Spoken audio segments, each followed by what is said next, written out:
Boa noite, graça e paz. Boa noite, porque nós estamos fazendo a nossa aula para deixar gravada para amanhã, né?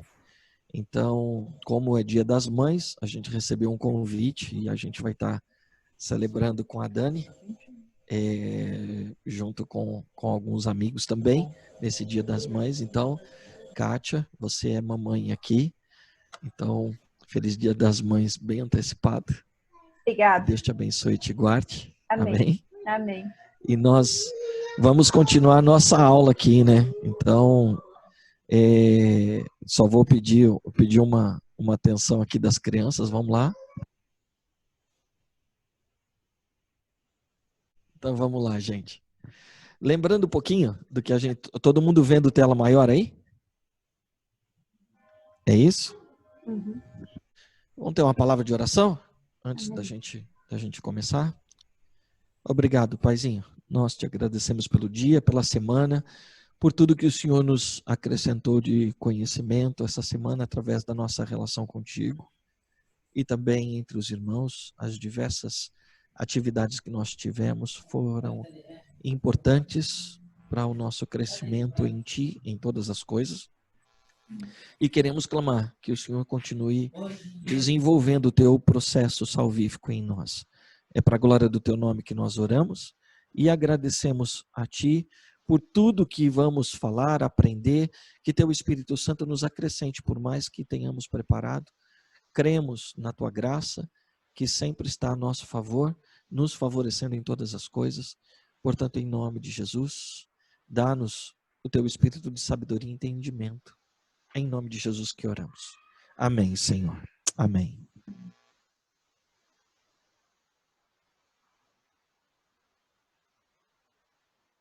Então, nós vamos fazer uma revisãozinha do que foi a semana passada, né? Então, nós vimos que algumas alianças que Deus firmou lá no Antigo Testamento, ele estabeleceu com homens e também estabeleceu com a nação de Israel, certo?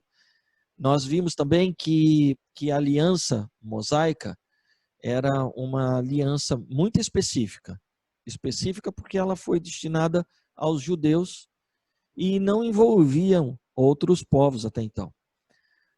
Nessas alianças, Deus é quem estabeleceu os termos, nós estamos vendo isso desde a nossa primeira aula, né?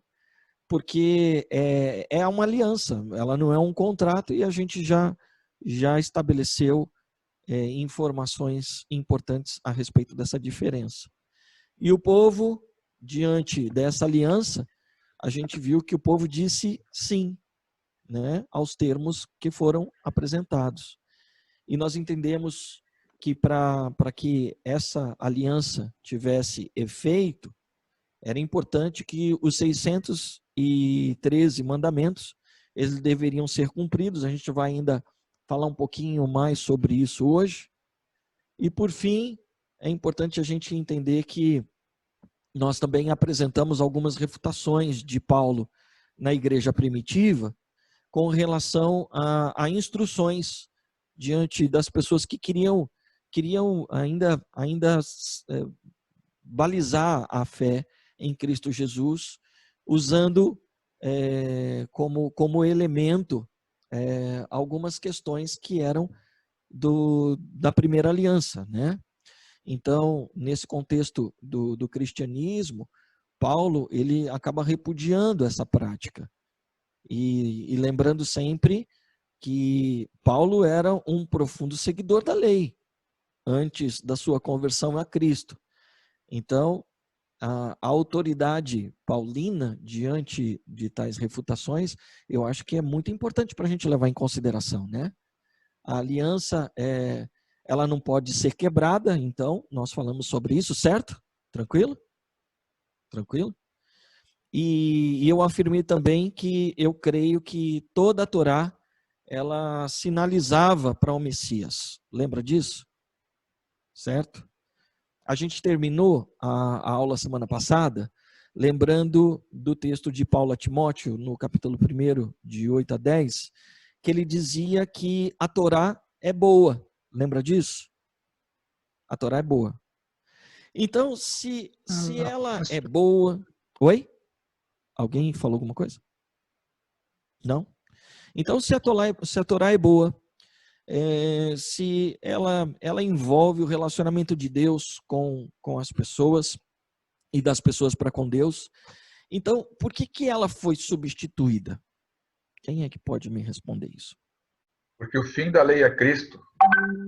A aliança deixa de ser Eu vou lavar uma cozinha. uma aliança Então, de tratos para ser Kátia, uma está aliança. cortando o áudio, eu estou sem acesso aos microfones. Então, Dário, para você, então, o fim da lei é Cristo. Mas a lei não findou, né? Ela Não, findou? esse fim aí, desculpa, não é aquilo que nós falamos semana passada. Não é um fim de término, é um fim de a finalidade. Tudo aponta, desde a primeira lei, para Cristo. Tá Então, bom. o fim da lei é Cristo. Então me responda então a pergunta. Por que então ela foi substituída para isso que você acabou de me dizer? Porque Cristo é a lei maior, né? É o maior. Foi por uma maior. Não perde validade a primeira. Existe uma maior. Não perde a validade a primeira? Se a gente seguir os dois primeiros, os dois mais importantes que Jesus menciona, não engloba tudo? Não é uma substituição. Eu creio. É isso aí, Kátia. Eu acho que é importante a gente entender que não há uma substituição. E talvez acho também, esse... Oi, Davi... Oi, Celso, pode dizer. Eu acho também que é uma aproximação maior de Deus conosco. Vamos pensar em uma das metáforas que Jesus usa muito, Celso. Eu acho que Kátia, Celso, até mesmo o Dário, dá alguns sinais aí para a gente que eu acho que é importante a gente pensar. E talvez porque a gente pensa numa substituição, é que as pessoas tendem a refutar. Porque a gente disse que a nova aliança, uma aliança, na verdade, ela não pode ser quebrada, ela não pode ser anulada, né? Então vamos pensar num upgrade, tá? E pensa nessa aliança mosaica como sendo, então, uma figura de linguagem que Jesus usa muito. É um noivado. Vamos entender isso. Vamos entender dessa forma. E percebe, quando a gente vai lá em Mateus, e a gente começa a ver, Lucas também aborda muito sobre este início, né, do relacionamento de José e Maria. E a gente percebe que eles não estão casados, mas eles estão aliançados, né? Uhum. E eles estão num noivado. E o noivado, ele é algo muito importante, porque ele estabelece um elo de ligação, de compromisso, lealdade, envolve a expectativa das núpcias. Verdade ou não é? E aí, então, se a gente olhar para a primeira aliança, para a aliança mosaica, como se fosse então um noivado, então, quando a gente olha para a nova aliança pode ser entendida como o quê? O casamento. É isso aí. Né? E não são poucas as vezes que Jesus, ele se refere dessa forma. E ele se refere como noivo. Então, ele utiliza frequentemente esse termo figurado para descrever como o noivo. Lá em Lucas, capítulo 5, vamos abrir os versos 34 e 35 para a gente tentar entender um pouquinho sobre isso. Você pode ler para a gente, Kátia, por favor? Ou Dário? Nas suas anotações tem Hebreus 8? Minhas anotações, elas estão até a 15ª aula. Eu estou indo bem pausadamente. Tem texto pra caramba, né? Mas pode dizer, o que você pensa aí, Dário? É que quando, né, em Hebreus 8, quando fala de Cristo mediador da aliança melhor, por isso que eu falei da melhor, da maior. Não não no sentido de substituição, mas de suplantar. Existe uma outra maior e melhor. Só. É isso aí, é isso aí. Mas vamos tentar entender dentro dessa essa proposta que eu estou fazendo para vocês, para a gente poder deixar com que esse entendimento ele vá ganhando fundamentos em nós, tá? Então, quem pode ler para mim Lucas 5, versos 34 e 35? Eu posso, pastor, mas o Alfredo tinha levantado a mão faz um tempo, Alfredo. Oi, Alfredo. Perdão. Pode falar, Alfredo. Viu, pastor, eu acabei baixando a mão aqui, eu não gostaria talvez interromper esse teu pensamento, né? A respeito a respeito daquela primeira pergunta. Eu vejo assim que Deus, quando fez uma aliança com Abraão, ele disse que abrangeria toda a humanidade, toda a terra, né? Todas as nações seriam abençoadas. Então, eu vejo assim que até a primeira aliança foi só para a descendência de Abraão. E Deus já previa que isso não ia dar certo. Ele já tinha desde a eternidade esse plano de estender a sua aliança com toda a humanidade, né? E daí em Romanos, se a gente lê com cuidado, a gente vai perceber que daí ele estendeu toda essa aliança para todo aquele que em Jesus Cristo crê. E lá em Romanos diz, se não me engano, não sei se é Romanos, mas em outras partes da Bíblia nós vamos encontrar que isso inclusive é motivo de inveja, né? De inveja para os judeus que não creram, né? Estender toda essa aliança agora em Cristo, e por isso que até hoje os judeus não entendem isto, né? Por que agora, né? Esse vem de tal de Cristo aí vai estender para todo mundo, que nós somos o povo da promessa, né? Mas isso lá atrás já era promessa para todas as nações, né? Uma aliança que abrangeria todas as nações, não só a aliança de carne, né? Só para aqueles que eram descendência judaica, né? Mas agora sim aberto para todo aquele que crê, né? E Cristo abriu esse leque, como já era propósito, Deus já tinha profetizado lá no começo, né?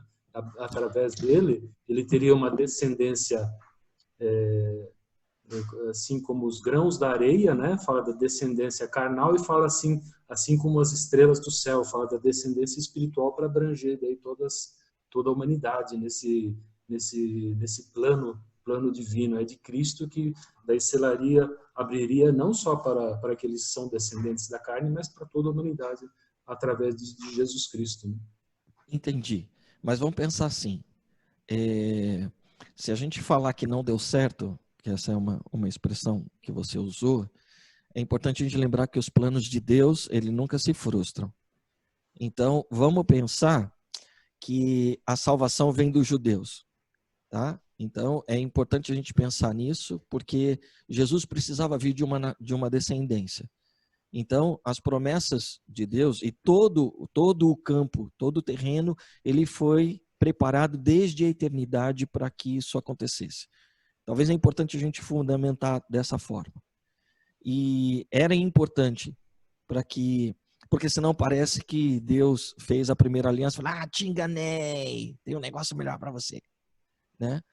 E na verdade não, ela é toda uma preparação para que o povo pudesse entender, embora não entenderam até hoje, mas vão entender, porque Jesus virá, né? Aí eu não quero entrar em escatologia, né? Mas Jesus, ele virá exatamente como o judeu espera há muitos e muitos anos, né? Há milhares de anos. Se eles esperam um rei judeu, ele vai vir como rei agora. Então ele vai vir do jeitinho que eles esperam, coroado, com força, autoridade e justiça, né? Então ele virá para reger, né? Com cetro de justiça, eu creio nisso. Então todo esse caminho ele foi trilhado dessa forma. A lei, ela é boa de fato. A lei, ela era exatamente como, então, um noivado. Algumas propostas, e talvez a gente não consiga entender essa metáfora, porque a questão de namoro e noivado é algo que se perdeu nos nossos dias, né? Todo mundo adianta.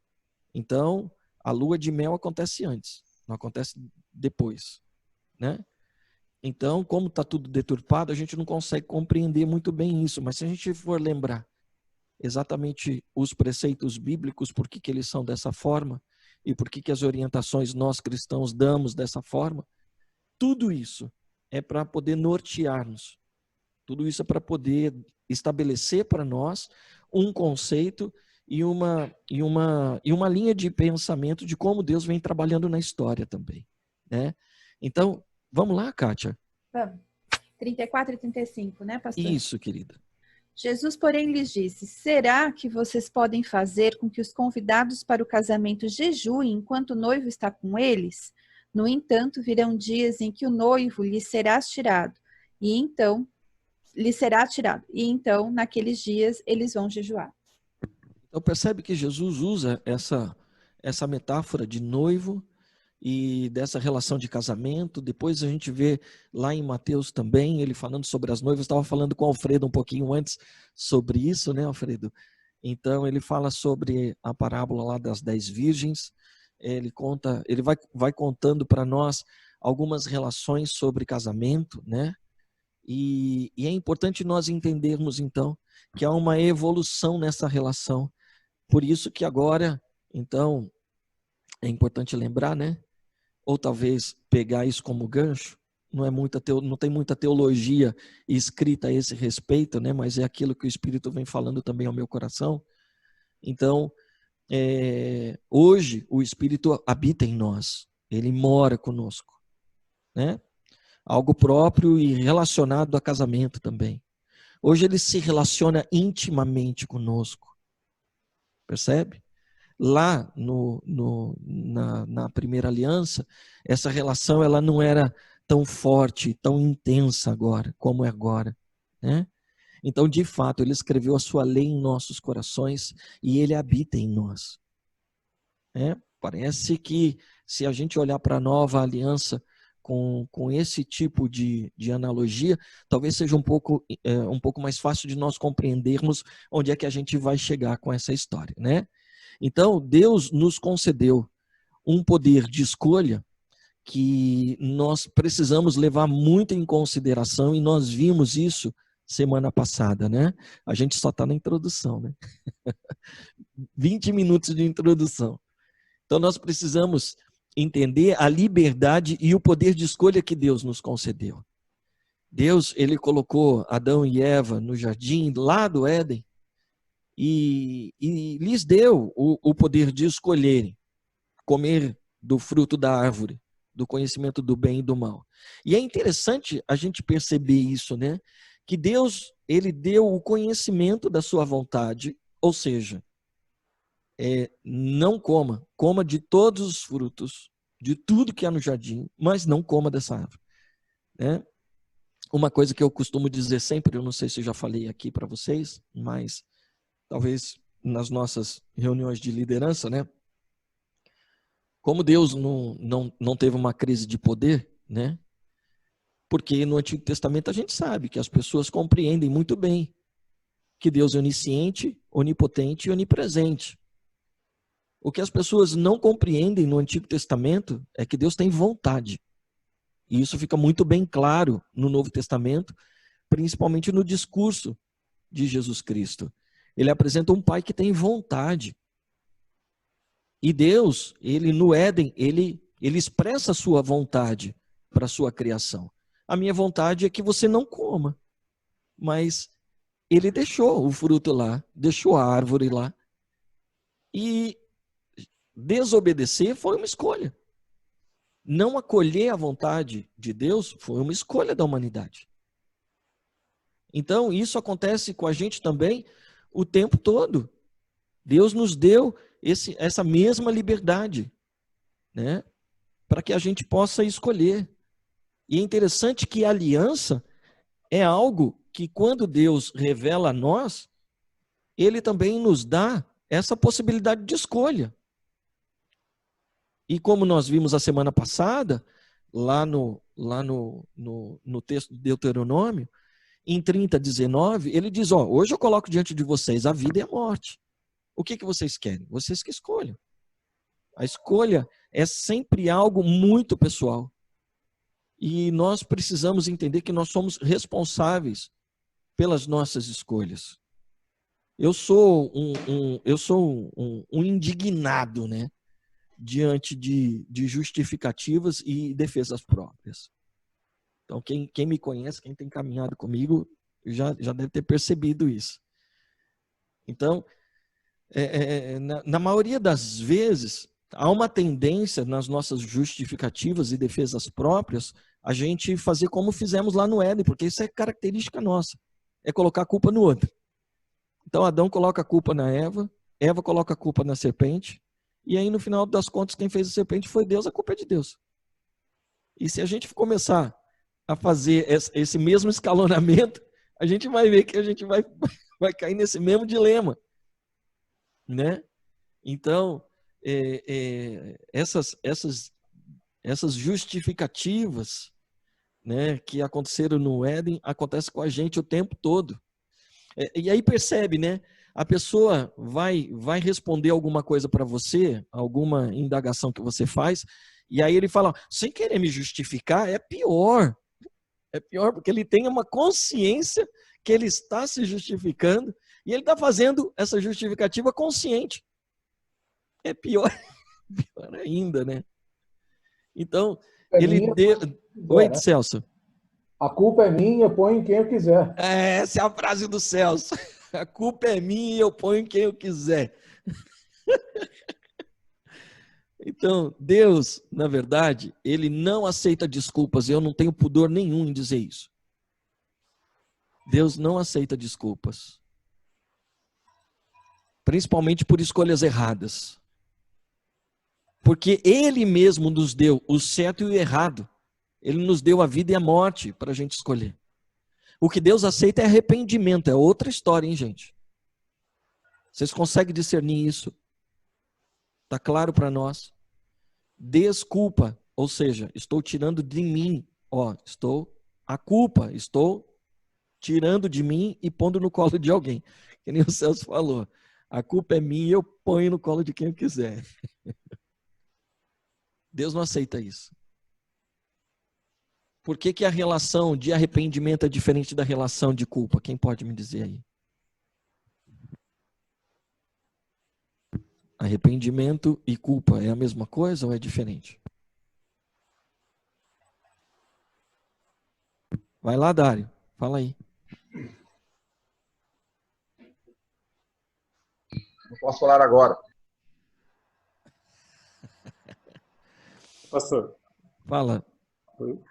Quem é? Então, arrependimento é quando a pessoa reconhece o erro, né? A pessoa reconheceu que errou. O Reginaldo está aqui? Estou aqui, pastor. Oi, Rê. Vamos lá, Não, que ele não tinha te visto. Seja bem-vindo, boa noite. Eu cheguei atrasado, como sempre. Imagina, não, é que eu não estou no rosto aqui hoje, eu estou perdido. Aí eu só vejo 4 rostinhos. Vamos ver se o seu entra aqui, desculpa. A questão do arrependimento é a pessoa reconhecer, né, que errou, né? O primeiro passo do arrependimento, né?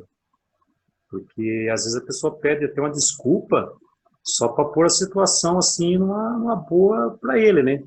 Só para ele ficar bem na fita, como diz aí. E ele até pede uma desculpa assim, mas ele não reconheceu que ele está errado. Então aí não tem arrependimento. Mesmo a pessoa estando pedindo desculpa, até perdão às vezes, mas ela no fundo da consciência dela fala, não, eu estou certo, né? Estou pedindo desculpa para abaixar a poeira aqui e tal, mas ela continua achando que ela está certa. E aí é que eu vejo que o arrependimento é diferente, né? A pessoa reconhecer mesmo que errou, e pedir o perdão, e nem se lembrar mais daquilo e não cometer mais aquilo. Pelo menos isso que eu aí, penso. Reginaldo. Eu entendo dessa forma também. A gente vai trabalhar um pouquinho melhor esse aspecto. Mais alguém? A chave é não fazer de novo, né? Você se arrepender, você não fazer de novo. Você pedir desculpa, tirando a culpa mesmo, né? Você tira a culpa de mim, mas isso pode voltar a acontecer, né? Isso mesmo, Celso. Deus nos concedeu um poder de escolha. A escolha, na verdade, ela é nossa. E uma vez que a aliança é um compromisso entre Deus e as pessoas,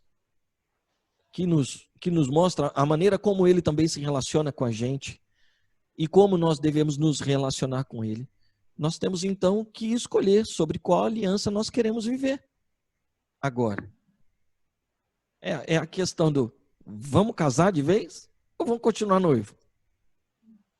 Então, lembra do que Paulo falou lá para os Gálatas? Lembra que a gente leu o texto de Gálatas 5, de 2 a 4?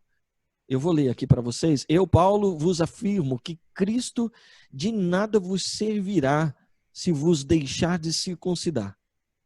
E outra vez, declaro solenemente a todo homem que se permite circuncidar, que ele, deste modo, fica obrigado a cumprir toda a lei. Vós, que vos justificais por meio da lei, estáis separados de Cristo, caíste da graça. Meu Deus. Gálatas 5, de 2 a 4. Então, perceba que a gente vai estar diante de uma ou da outra. E vai ser muito importante para que a gente compreenda uma e a outra. Para que a gente compreenda como é essa nossa relação com Deus. Quando eu propus, e conversando com a Kátia, compreender a nova aliança é, sobretudo, a gente compreender como é a nossa relação com o Pai. Um dos motivos pelos quais as pessoas elas misturam tanto esses conceitos da primeira aliança na sua vida e o que elas entendem de aliança sempre vai envolver escolhas. Sempre vai envolver escolhas. É Deus quem propõe a aliança, né? Deus convida as pessoas para entrarem nela. É um convite. Lembra que a gente viu que quando Moisés apresenta a aliança para o povo, ele falou, e agora? O que vocês querem? Aceita ou não aceita? Não envolvia nenhum tipo de punição para quem não aceitasse. Não tinha isso. O que não pode é que eu quero, mas desde que seja do meu jeito. Eu não sou o maior nessa relação. Então eu não tenho o que oferecer. E quando se trata de nossa vida cristã, nós temos que escolher se aceitamos ou não a proposta da nova aliança que Deus está fazendo para nós por intermédio de Jesus. Como nós vimos a semana passada, falamos sobre a primeira aliança e a nova aliança. Uma, na verdade, acaba invalidando a outra, como o Dário falou para a gente ali no começo. Ela invalida não porque a outra é desnecessária, não porque ela é superior. Ela é melhor. Inclusive, nos beneficia mais. Né? Então, agora, eu estou estou morando, não com o noivo, mas com o marido. Percebe isso? Há vantagens nisso. Como a gente viu, essa primeira aliança, uma vez que ela foi aceita, então as pessoas tinham que cumpri-la lá. Nós precisamos ter sempre em mente como funciona a aliança. Então, primeiro, só para a gente lembrar que a gente estudou na nossa primeira aula lá. Primeiro, que ela é uma oferta feita pela parte mais forte para a parte mais fraca. 2, não há espaço para negociação. Isso é para contrato. E as únicas opções que a parte mais fraca tem é aceitar ou rejeitá-la. Eu quero viver minha vida. Tá bom, tranquilo. Mas não cabe negociação agora.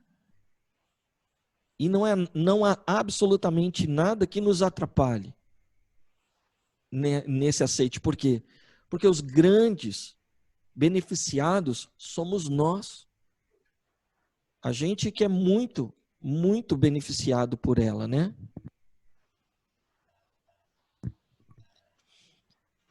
Certo, gente? Algum comentário? É isso aqui mesmo que está aí? Primeira aliança ou nova aliança? Uma invalida a outra. Se é uma escolha que precisa ser feita, então vamos escolher. Qual é a nossa escolha? Queremos caminhar na primeira aliança ou queremos caminhar na nova aliança? Entenda que ela, quando a gente fala que ela está invalidada em termos, viu, Dário? Por quê?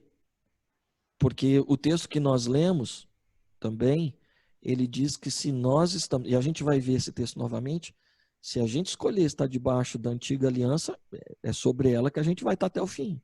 Mas é importante a gente ter claro quais são os fins dela, né? O que é que vai acontecer. Então, Jesus ele está fazendo uma advertência aos fariseus que são muito importantes, porque eles são responsáveis pela lei. E eu quero ler esse texto com vocês, para a gente poder ir caminhando aí. Vamos lá. Meu Deus, já estamos com 50 minutos, é isso? 36. 36. É que eu entrei antes, né? Lucas 5, verso de 36 a 39. Quem pode ler para mim, por favor?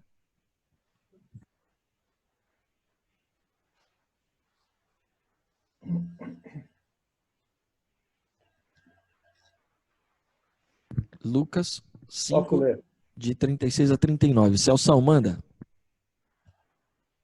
Propôs-lhes também uma parábola. Ninguém tira um pedaço de um vestido novo para o coser em vestido velho. Do contrário, não somente rasgará o novo, mas também o pedaço do novo não condirá com o velho.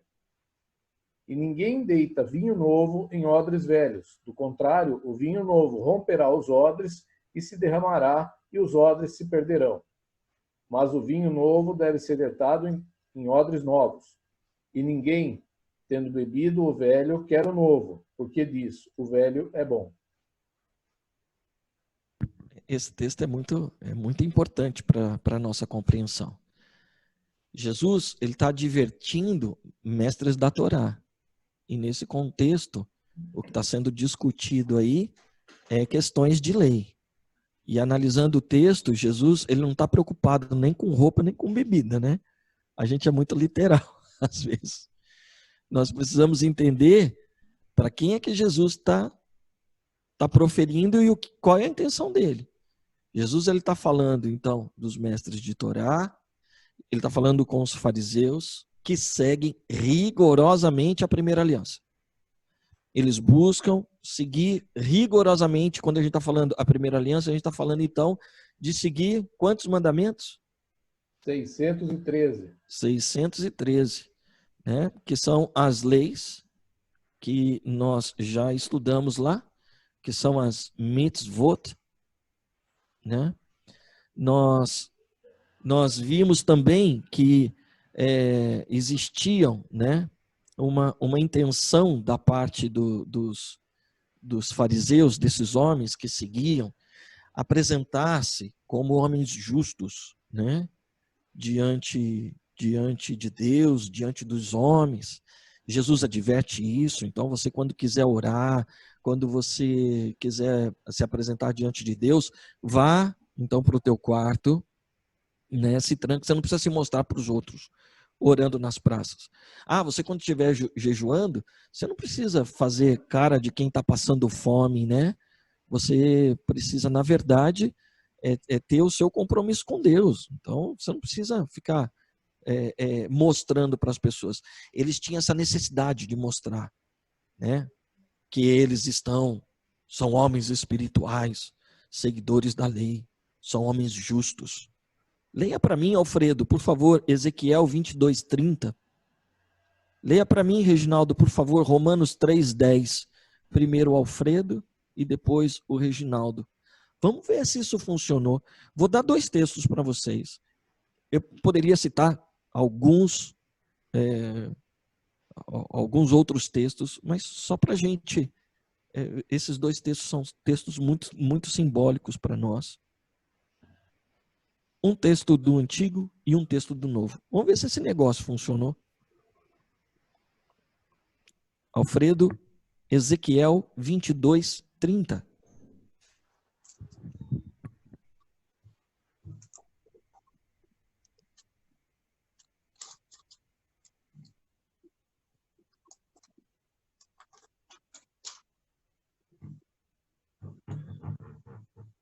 Busquei entre eles um homem que tapasse o muro e se colocasse na brecha perante mim a favor desta terra, para que eu não a destruísse, mas a ninguém achei. Ezequiel, Em algumas versões, não achei nenhum justo, né? Não sei se na versão de alguém tem isso. Nenhum justo encontrei. Romanos 3:10, Reginaldo. Como está escrito, não há nenhum justo, nenhum sequer. Então, percebe, né, que essa ação nunca foi possível. Por mais que eles dissessem seguir as 613 leis, o fato de você não cumprir uma lei, ela invalidava toda a lei. E o fato de invalidar toda a lei, então, fez com que Deus procurasse entre os homens um justo e nunca encontrou. Então, essa nossa tendência adâmica de querer ser, de querer aparecer, é algo que sempre esteve à frente, sempre esteve posto diante de nós. Como se não bastasse, então, eles seguirem essas 613, aí os caras me vão lá e me criam mais leis, me desdobram o negócio. E a palavra diz que essas leis são conhecidas como a tradição dos anciãos. Olha o perreio que esses caras entraram com Jesus em Mateus 15, de 1 a 4. Eu vou ler na minha Bíblia aqui. Mateus 15, de 1 a 4. Então, alguns pruxins e mestres da Torá em Jerusalém foram a Yeshua e lhe perguntaram: por que seus talmidins, ou seus discípulos, né? Seus talmidins transgridem a tradição dos anciãos. Eles não realizam a Nitilat e a Adrim antes de comer, ou seja, que é o lavar as mãos lá, né? Essa é a tradição. Tem até nome, a bendita da tradição dos caras, a doutrina dos caras. Ele respondeu: e por que vocês transgridem a ordem de Deus por causa da sua tradição? Porque Deus disse: honre seu pai e sua mãe. E quem amaldiçoar o seu pai ou a sua mãe terá de ser executado. Meu Deus. Jesus já vai no pecado dos caras. Mas vocês afirmam: se alguém disser a seu pai ou a sua mãe, prometi dar a Deus o que poderia ter usado para ajudar vocês, ele não está mais obrigado a honrar seu pai ou a sua mãe? Dessa forma, por causa da sua tradição, vocês anularam e tornaram sem sentido a palavra de Deus. Hipócritas. Yeshayahu estava certo ao profetizar sobre vocês. Essas pessoas me honram com seus lábios, mas o seu coração está muito longe de mim. O fato de me adorarem é inútil, porque ensinam regras inventadas por homens como se fossem minhas. Então, Jesus bate forte na questão da tradição, porque eles deixaram com que a lei se tornasse mais dura, mais difícil. E essa é uma expressão que Jesus, a gente não pode deixar passar batido. A gente tem que entender isso. Percebe que a parábola, a parábola dos odres, né? É para essas pessoas que elas estão envolvidas nesse contexto, que é um contexto que elas se perderam. Elas se sentem parte agora do processo de salvação deles, mas ao mesmo tempo eles se perderam porque eles acabaram criando tantas leis que se tornou impraticável. A nova aliança, ela é tão radical, gente, mas ela é tão radical por conta da sua novidade diante desse cenário. Porque imagina a prisão desses caras. Estão aprisionados por isso. A gente percebe algumas religiões cristãs também, e a gente vê a prisão das pessoas e a hipocrisia, muitas vezes, que muitos cometem. Então, a nova aliança, ela é tão radical, tão radicalmente nova, que ela chega a ser ofensiva a esse conceito farisaico tradicional. Eles jejuavam, oravam para impressionar as pessoas e conseguir algo em troca também para com Deus. Queriam ser participantes, queriam poder dizer para Deus, olha, Deus, eu fiz, por isso eu mereço. Eu tive uma experiência, eu não lembro se eu contei para vocês, vou dar um testemunho aqui agora. Em 2013, um ano antes de eu sair da fábrica, eu queria sair da fábrica. E eu botei na minha cabeça, eu vou pedir as contas. Eu vou sair agora. Estou cansado, estou trabalhando que nem um louco. Então, quer saber de uma coisa? Eu não preciso passar por essas coisas. Eu já sei que Deus tem um propósito para mim. Eu sei que eu já estou trabalhando como pastor. Só vou falar para o bispo, ó, tempo integral em mim e boa. E aí, um belo dia, eu orando, o Espírito Santo falou para mim, você não vai sair. Porque essa não é a hora.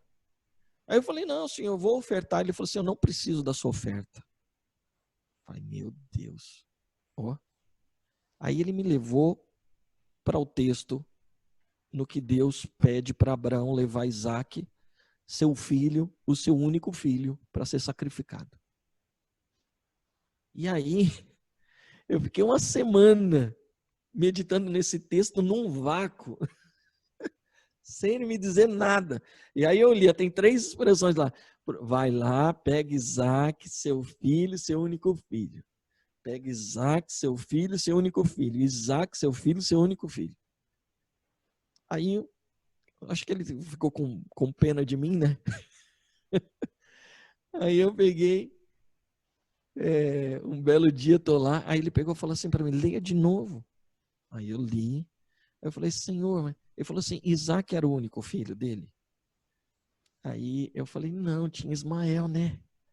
Mas por que o senhor está falando seu único filho? Ele falou, porque eu nunca vou pedir em sacrifício aquilo que é fruto do teu esforço. Fruto do seu esforço eu não quero. Rapaz, isso tem tudo a ver com nova aliança. Sabe por quê? E aí ele me explicou. Porque existem muitos filhos meus atrás de púlpitos, jogando na minha cara o que abriram mão por minha causa. E eu só vou pedir para você, para que você me deixe ser aquilo que você não me deixou ser até hoje.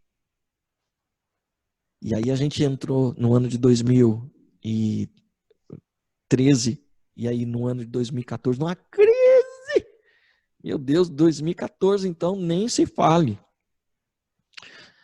E interessante que nós tínhamos 2 fábricas lá. Uma caiu 30 e a nossa, que era menor, ela cresceu 30. O que a gente fez? Fez uma campanha. Rapaz, não tinha nada. A gente não tinha nem plano de marketing. A gente, assim, é pela graça mesmo. Foi pela graça que Deus prosperou. Aí no final, novembro de 2014, aí eu todo feliz lá, cheio de pompa, filho do rei, né? Me achando, né? Aí papai falou assim, agora me entrega aquilo que é meu, porque a partir de agora eu estou abençoando o teu ministério. Você já viveu o que eu posso fazer. Se você quiser continuar aí, você continua. Mas a partir de agora eu estou abençoando o teu ministério.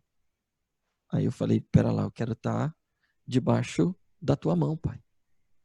Então o que me adianta viver pelo fruto do meu esforço aqui? Eu não vou aguentar. Porque ele me deu uma prova. O dia que eu deixei com que ele me levasse, ele me conduzisse na minha vida profissional, a gente viveu um tempo de prosperidade. Meu Deus, só se eu for muito ignorante para querer continuar vivendo a minha vida debaixo do meu esforço. Porque o meu esforço, ele só vai me levar ao cansaço, ele só vai me levar à exaustão. É isso que acontece. Isso tem tudo a ver com nova aliança. Isso tem tudo a ver com graça. Tem tudo a ver com essa misericórdia que está sobre nós.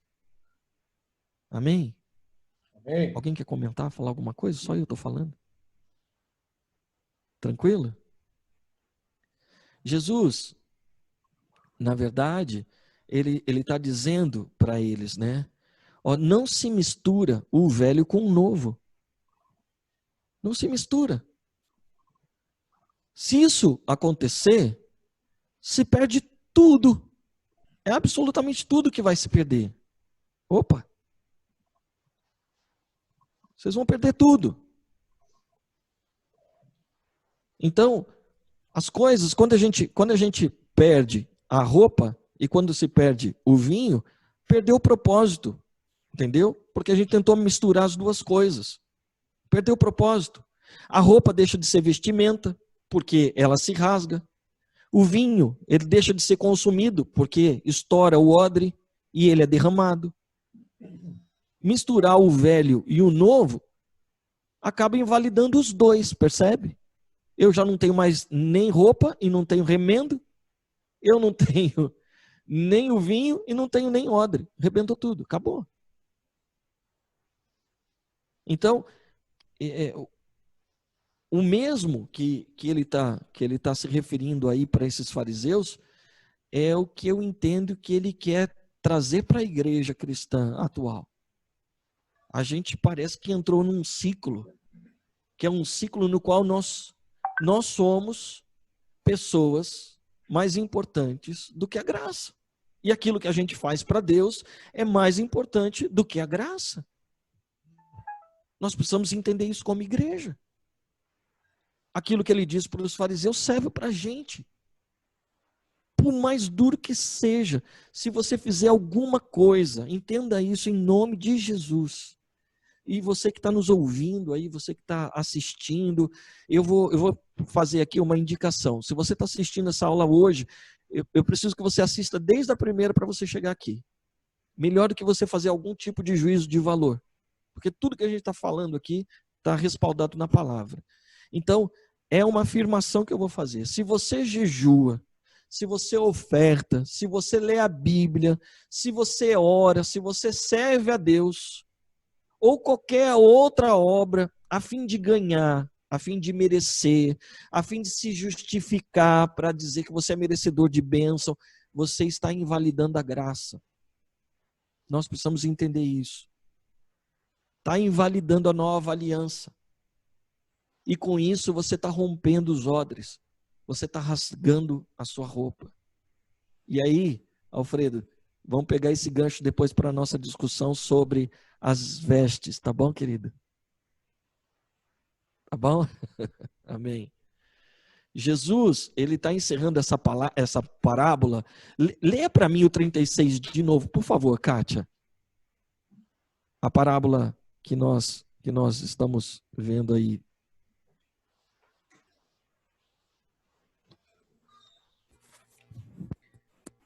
Quinze 36, né?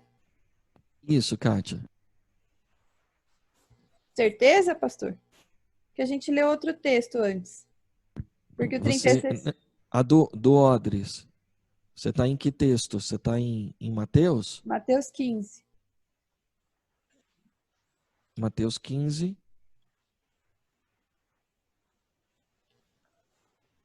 Lucas 5. Lucas 5, né?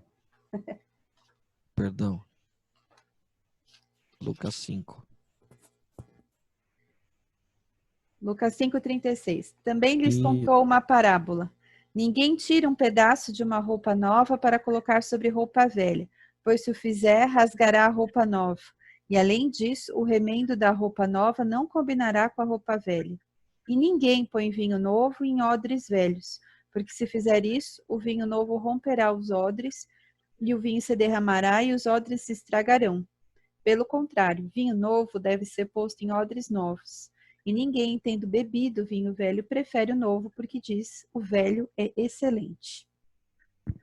Então ele diz assim, né? Pois pessoa alguma, depois de beber o vinho velho, prefere o novo, porquanto se diz, o vinho velho é bom o suficiente. Como a primeira aliança, então, ela pode ser melhor que a nova aliança? Porque se a gente for olhar nesse contexto, então, que a gente está falando da lei e está falando da graça, está falando da nova aliança, né? Dessa graça que a gente recebe por intermédio da nova aliança, tá? Só para a gente deixar claro isso. Então, parece que o que ele está dizendo aqui é que a primeira aliança ela é melhor do que a nova aliança. Não, não é isso que ele está dizendo. É isso? Vocês conseguem identificar a diferença disso no texto? Pois pessoa alguma, depois de beber vinho velho, prefere o novo, porquanto se diz, o vinho velho é bom o suficiente. Em nenhum momento Jesus, ele está dizendo que o vinho velho é melhor do que o vinho novo. Ele está dizendo que a pessoa que já bebeu o vinho velho não prefere o vinho novo. É a pessoa. Essa não é uma constatação dele. Ou seja, é normal rejeitar a primeira vez. Jesus compreende que os fariseus estão rejeitando. Jesus não está jogando os fariseus de lado. Ele está entendendo a dificuldade deles. Mas depois se acostuma com a sua... Entenda que o que é difícil a gente acostumar é porque há tanta soberba. Porque na primeira aliança a compreensão é de que eu era parte do processo salvífico. E há tanta arrogância, tanta prepotência nisso, que dizer que agora eu não preciso fazer nada, a salvação vem do sacrifício de Jesus, isso é de graça. Gente, esse negócio é muito doido. Depois a gente se acostuma, na verdade, é porque é como se a nossa natureza, agora eu tenho a compreensão de que ela é limitada. Ela não é participativa mais no processo salvífico de Deus. E isso é um negócio que dá um nó nesses caras. Mas Jesus compreende isso. Cumprir essa primeira aliança te faz bem, porque faz se sentir importante durante o processo.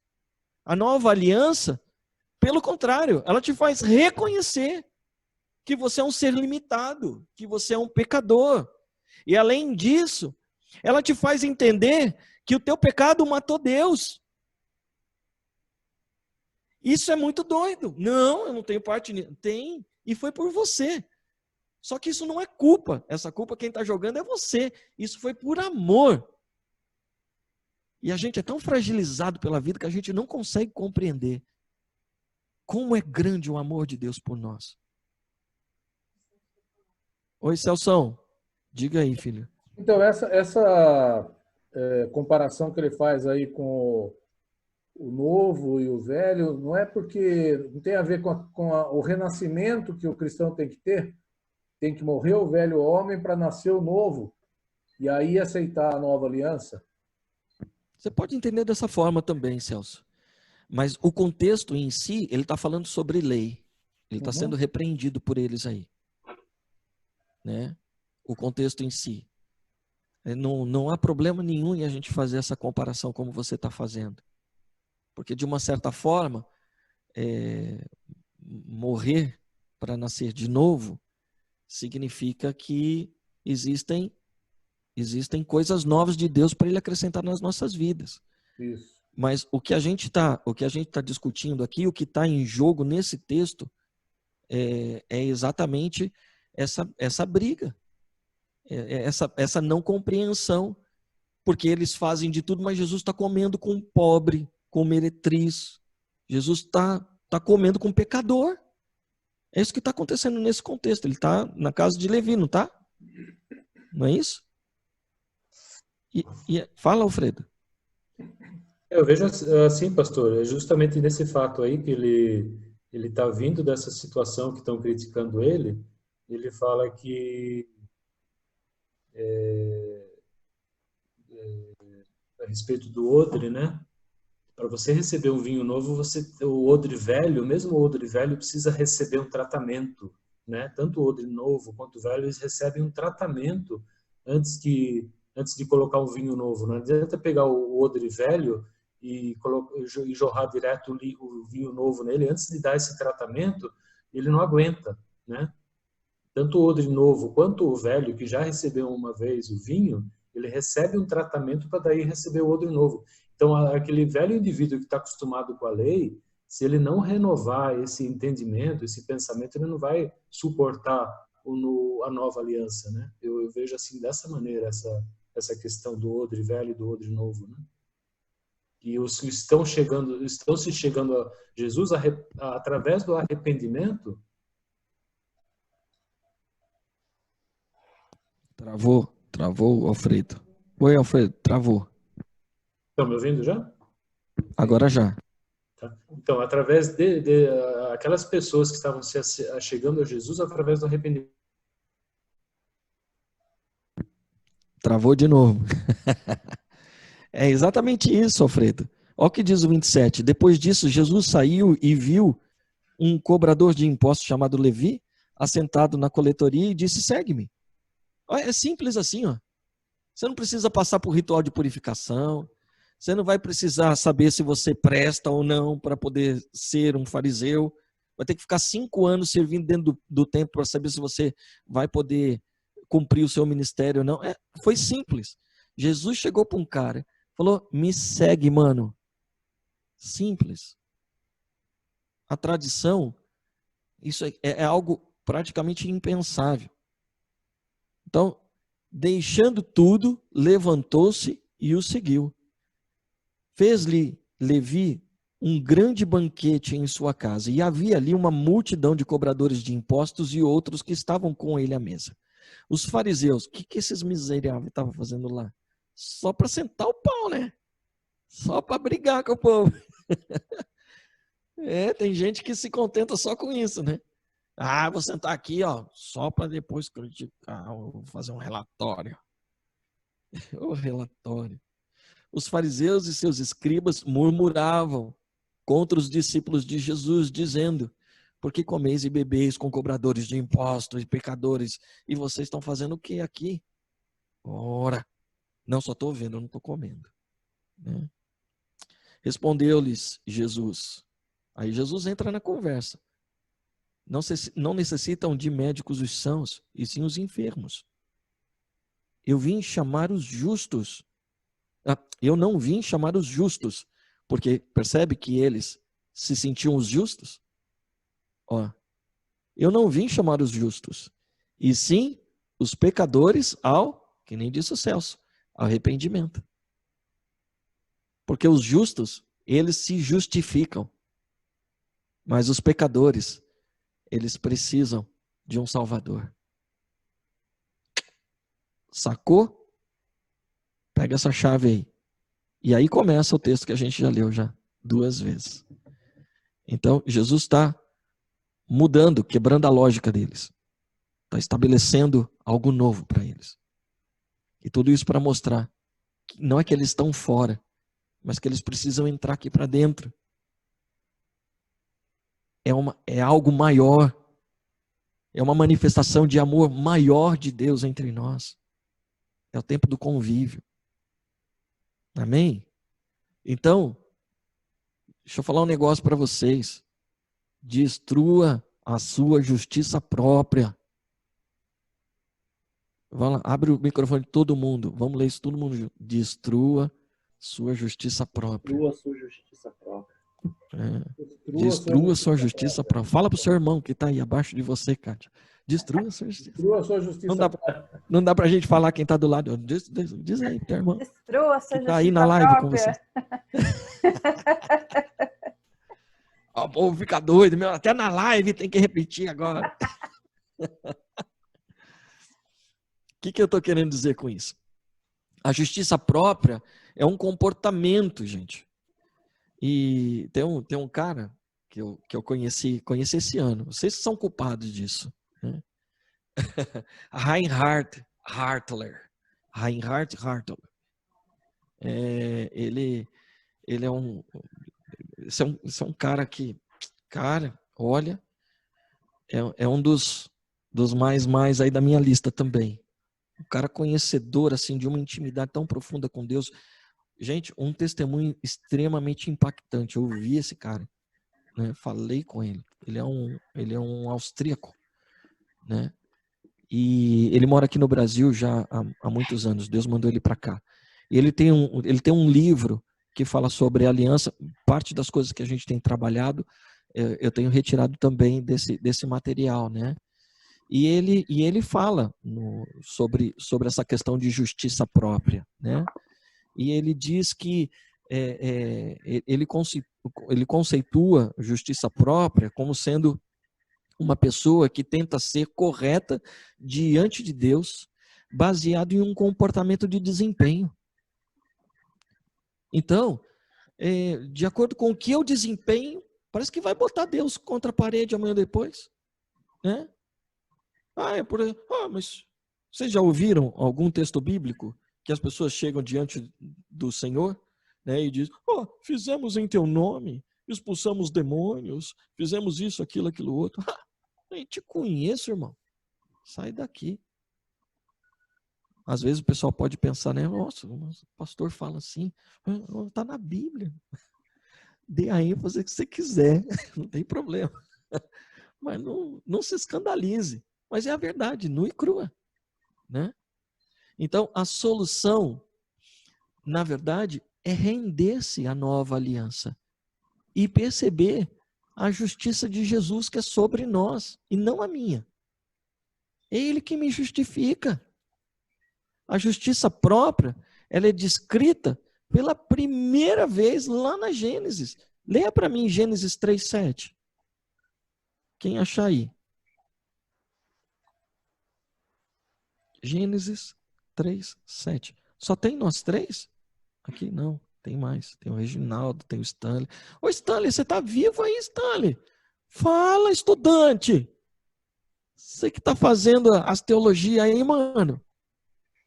Leia aí, quero ouvir a sua voz. Lembrei de uma música do Binho. Ouço a tua voz. Ligou o som aí? Ah, lógico, ligou o som. Fala aí, varão. Leia aí, Gênesis 3:7. Então, Essa voz de bradar que você Não, tem, minha São voz. Roquense. Então os olhos de ambos foram abertos e perceberam que estavam nus. Justaram, pois, folhas de figueiras e cobriram-se. Como é que tá a sua versão aí? Justaram? Justaram-se. Justaram-se. Deixa eu ver na outra aqui. Rapaz, mas essa Bíblia tá crente demais. Deixa ela aí assim. Essa Bíblia, rapaz, gostei dessa versão. Que versão que é essa?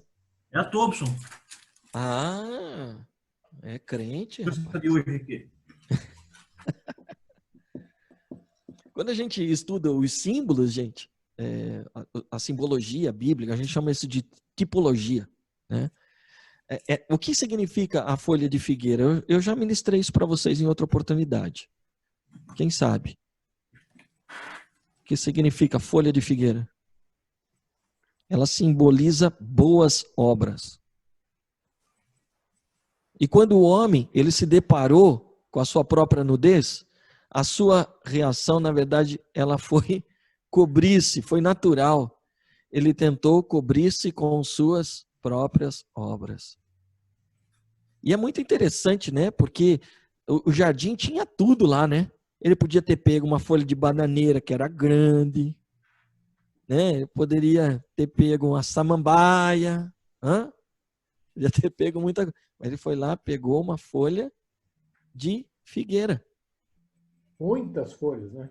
Na minha versão está aqui que eles cozeram as folhas de figueira e fizeram um avental.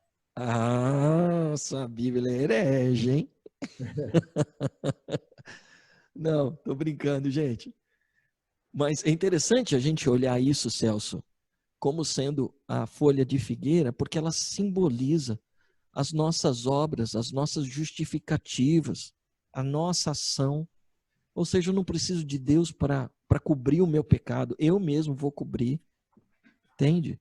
Há uma intenção Há uma intenção, e eu creio que da parte do Espírito Santo, porque desde a Gênese, Jesus está sendo lembrado aí, e a sinalização da nova aliança, ela está sendo mencionada aí, nós precisamos entender. Então, tinha tantas folhas lá no jardim para que Adão pegasse, mas ele foi justamente aquela que traz para o judeu uma conotação de nossas obras, ou de obras próprias, ou justiça própria. Nada é por acaso. E conosco também é assim. Quando descobrem a nossa nudez, a gente quer se justificar. É justiça própria. A gente precisa, na verdade, compensar de alguma forma o nosso erro. Ou melhor, a nossa vergonha. Porque a gente precisa entender. Se quando a gente pede desculpas, a gente está arrependido, a gente está com vergonha de ter sido pego no flagra, ou se é medo da consequência. A gente precisa começar a identificar isso. Porque tem muita gente que tem medo da consequência. Olha para as crianças. Quando elas são pegas, ai, desculpa. E as caras de espanto? O que você vai falar? Nada. Desculpinha. Ó. Os adultos fazem isso, só que de forma pior, mais descarada, né? Com eles a gente fica com dó, né? Então, perceba que às vezes somos levados por um arrependimento mentiroso. É medo. E qual é a solução que Deus dá nessa história? Ô Stanley, avança um pouquinho, vai lá no 21, lê pra gente aí nessa Bíblia, crente. Gênesis 3, lê o verso 21 na sua versão aí, por favor. Fez o Senhor Deus vestimentas de peles para Adão e sua mulher e os vestiu. Então, olha só. A solução que Deus deu foi matar um animal inocente para cobrir a nudez deles. E essa foi a primeira ilustração da nova aliança aí. Amém. Já está aí na Gênesis. Olha que interessante, gente. Quando a gente pega Marcos, no capítulo 11, eu vou ler na minha Bíblia aqui, que é essa Bíblia judaica, que eu achei muito interessante essa versão.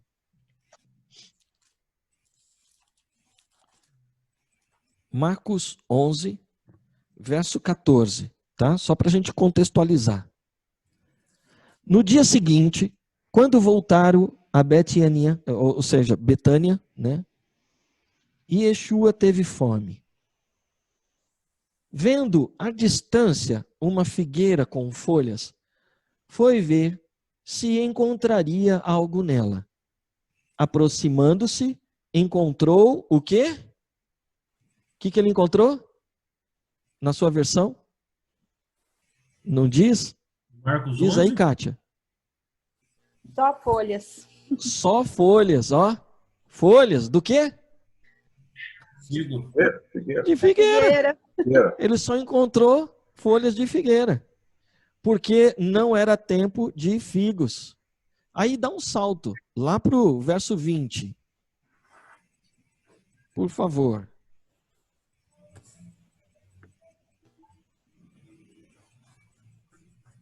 De manhã, aí Jesus foi para Jerusalém, a entrada triunfal dele lá, foi no templo, brigou com os cabras, aí voltou para Betânia.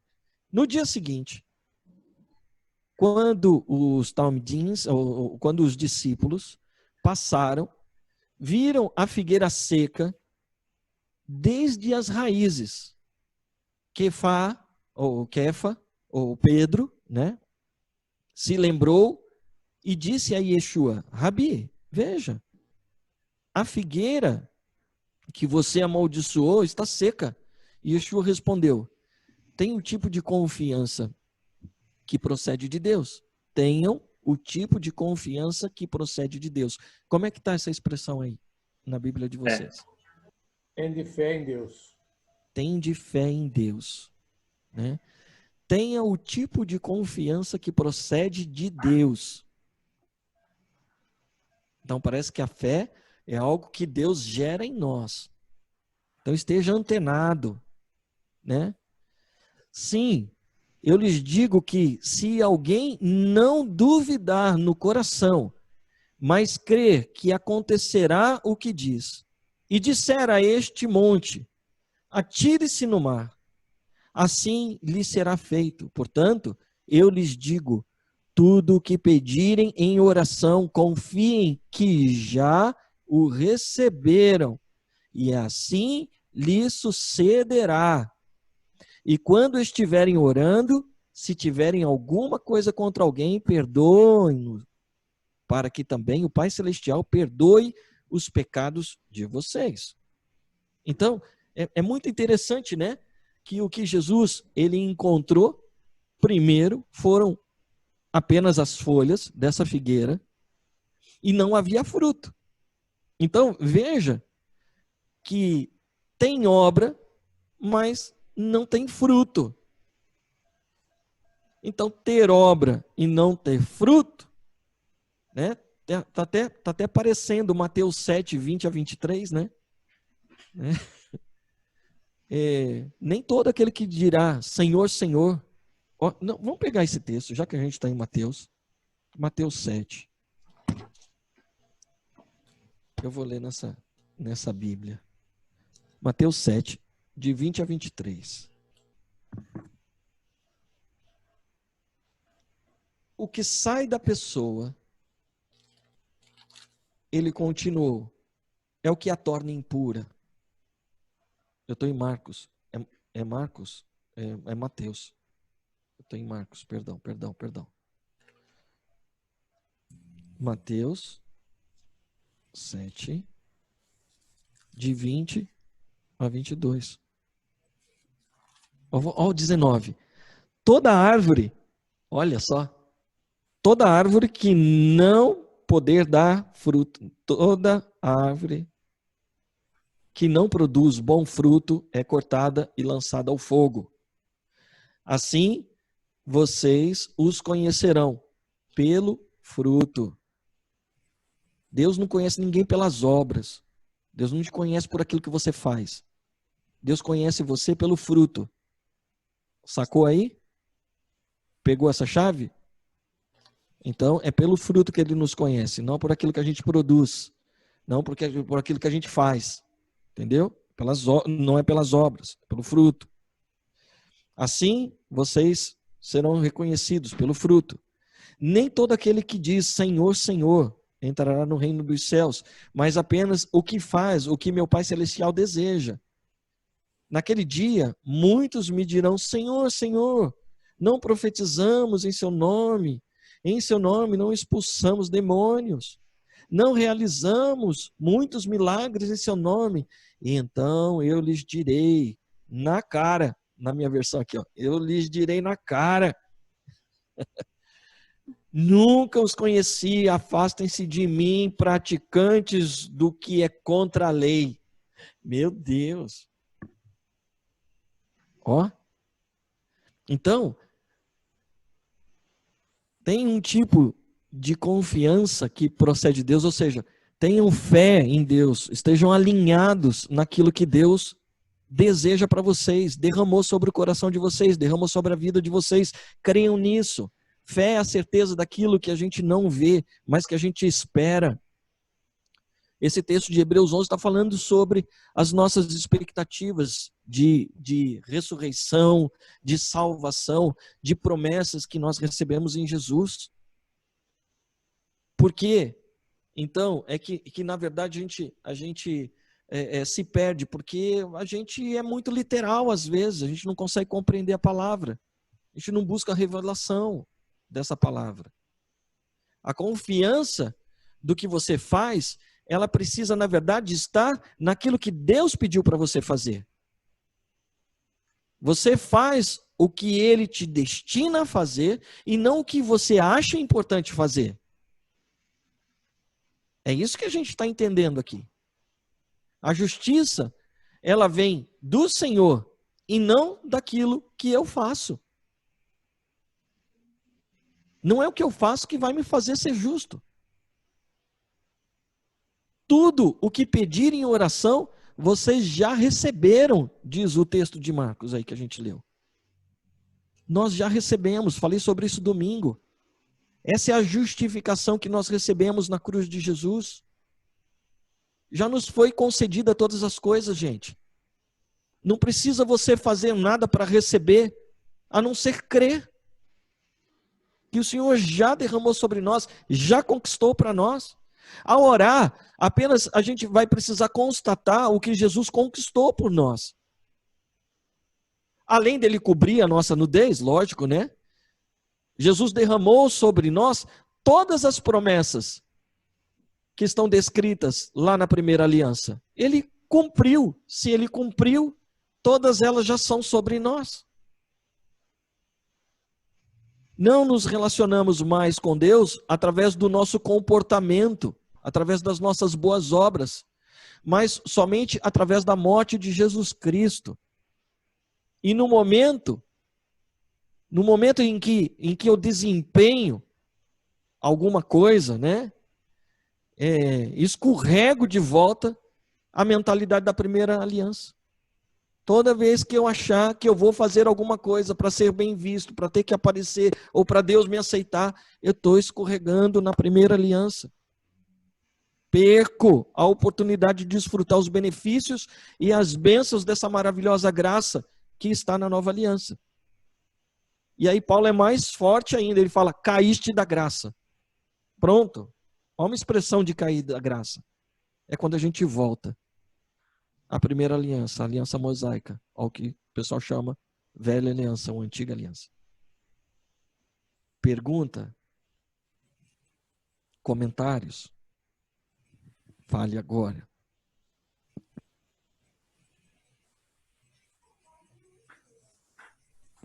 Tranquilo?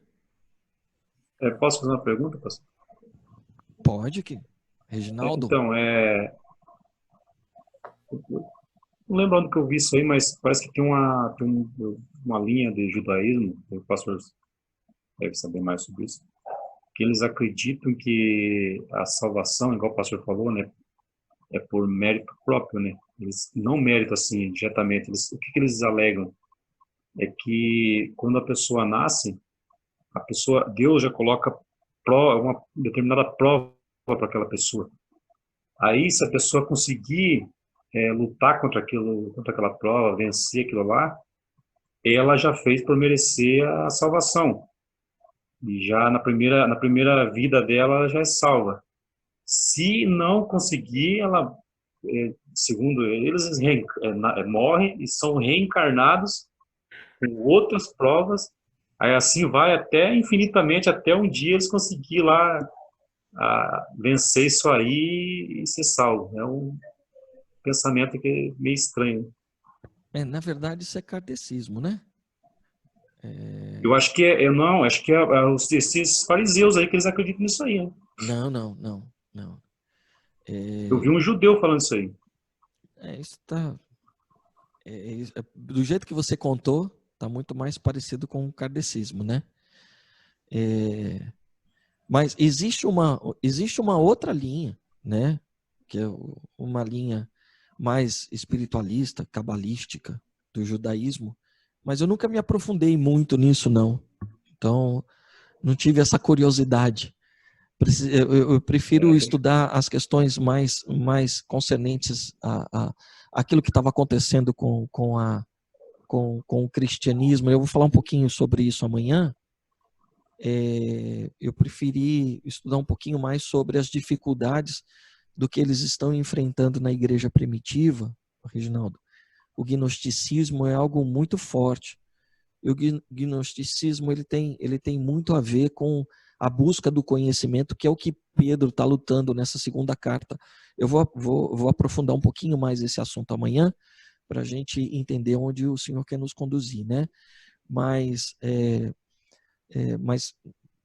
parece que essa é uma questão mais kármica, né? Que você está dizendo, né? Então até onde eu sei, não tem muito a ver com o judaísmo, não. Talvez seja um pouquinho mais contemporâneo isso. Mas, enfim, tudo ou nada, all or nothing. Apareceu aí na tela aí para vocês? agora é você quem decide, né? Nós não podemos misturar, gente.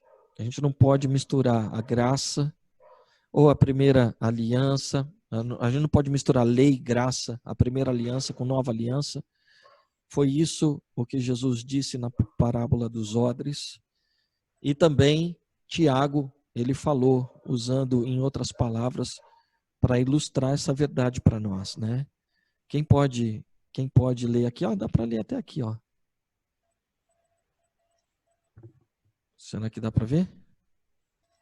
Portanto, quem obedece a toda a lei, mas tropeça em apenas uma das suas ordenanças, lembra quando a gente leu semana passada do jovem rico? Meu Deus, ganhamos um pão aqui que vocês não fazem ideia. Ah, Jesus. Amém.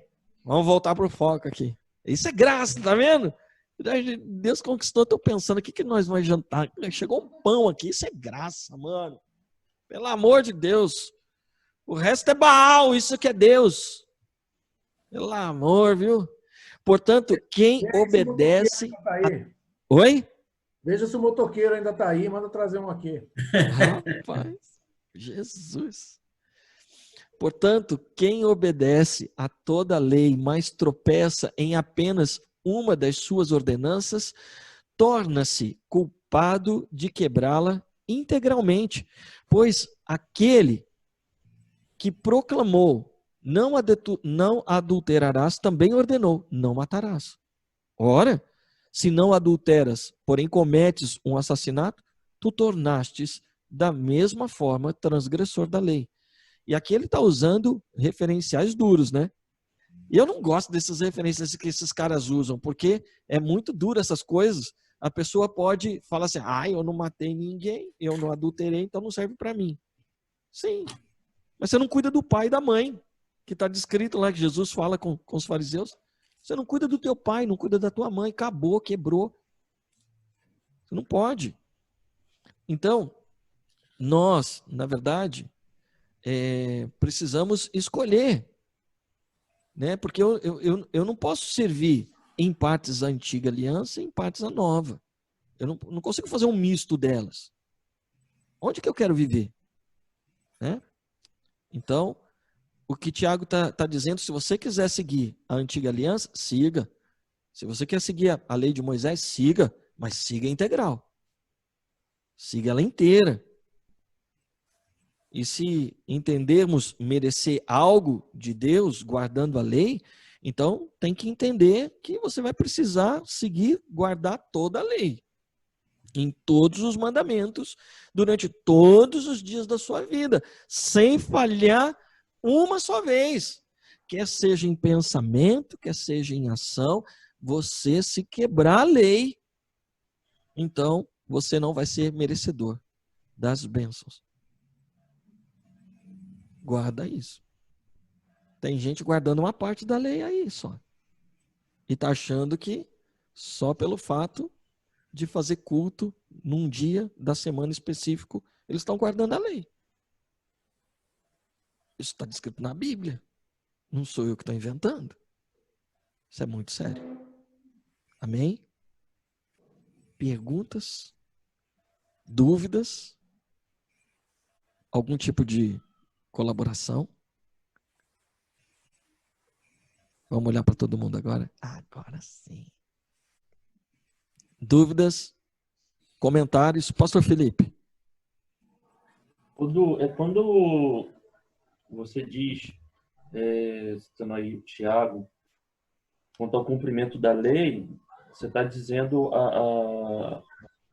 da mitzvot ou da lei dos antigos, como eles tinham falado lá, da mitzvot, né? Isso. Entendi. A outra é tradição, eles tratam como tradição dos anciãos.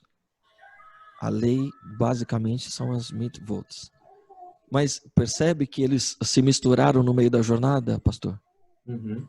Então chegou um determinado momento em que eles já não sabiam se o que eles estavam seguindo era a tradição ou era a lei. Nessa discussão com Jesus ali, eles, mas não lavou a mão. Mas Jesus está preocupado com o que vai lavar a mão. Preocupado, você tem que se preocupar com aquilo que sai de você. É porque é algo que fazia há tanto tempo, e há tanto tempo, que as pessoas não sabiam o que era o certo e o que não era tão certo assim. O que era para seguir e o que não era tão necessário assim seguir. Assim, o que era lei e o que era conselho, né? Sim. Vamos pensar assim? Sim. É aconselhável que você lave a mão. Mas o cara achava que pelo fato de não lavar a mão, ele ia para o inferno. Uhum. Ele não se justificava diante de Deus. Então, me parece que há uma necessidade de aparecer o tempo todo, né? Amém. Louvado seja Deus. Foi bom estar aqui com vocês. Revê-los mais uma vez, mais uma semana. Espero que o pessoal que está acompanhando aí depois dos nossos debates, né, possam também usufruir na mesma medida que a gente usufrui quando a gente está presencial, né? E que o Espírito Santo possa acrescentar a cada um, cada uma, segundo a medida da fé. Segundo a medida da fé. Amém? Amém. Que a sua fé seja enorme. Amém. Seja imensurável. E não se contenta com um grãozinho de mostarda, não. Sua fé seja grande. Amém? Amém. Quem pode orar por nós? Para encerrar. O líder da nossa intercessão. Pode ser? Bom, se alguém sentir vontade no coração, o Stanley pode orar. Legal, som. Tá ligado.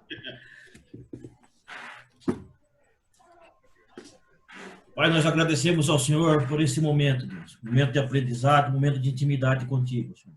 Amém, Senhor. Que nós possamos continuar crescendo em graça e estatura diante de Ti, ó Pai. Que nós possamos buscar ao Senhor a cada dia mais e mais, fazendo a Tua vontade, e não o nosso querer, mas o Teu querer na nossa vida, Senhor Deus. Por isso nós nos rendemos ao Senhor, e quando nós nos entregamos ao Senhor, ó Pai, foi por total, foi por plenitude, Senhor Deus. Então, ó Pai, haja através de nós, ó Pai. Nós nos colocamos à Tua disposição para sermos servos do Senhor, instrumentos do Senhor nesta obra. Nós estamos nessa terra, ó Pai, para fazer a Tua vontade e o Teu querer, ó Pai. É o que nós te pedimos, nós agradecemos ao Senhor por ter nos guardado mais essa semana, Senhor Deus. Amém. Continua conosco, nos prepara para o culto de amanhã, Senhor Deus. Que seja um culto abençoado, cheio da Tua presença, Pai. É o que nós te pedimos em nome de Jesus. Amém. Amém. Amém. Amém. Amém. Excelente noite. Descansem. Excelente domingo. Para quem está nos assistindo agora pela manhã. Feliz Dia das Mães, as mamães. Que Deus conserve vocês cheias de saúde, de paz, prosperidade em todas as áreas, principalmente no que diz respeito à revelação da graça e do amor e do propósito de Deus para suas vidas. Amém? Amém.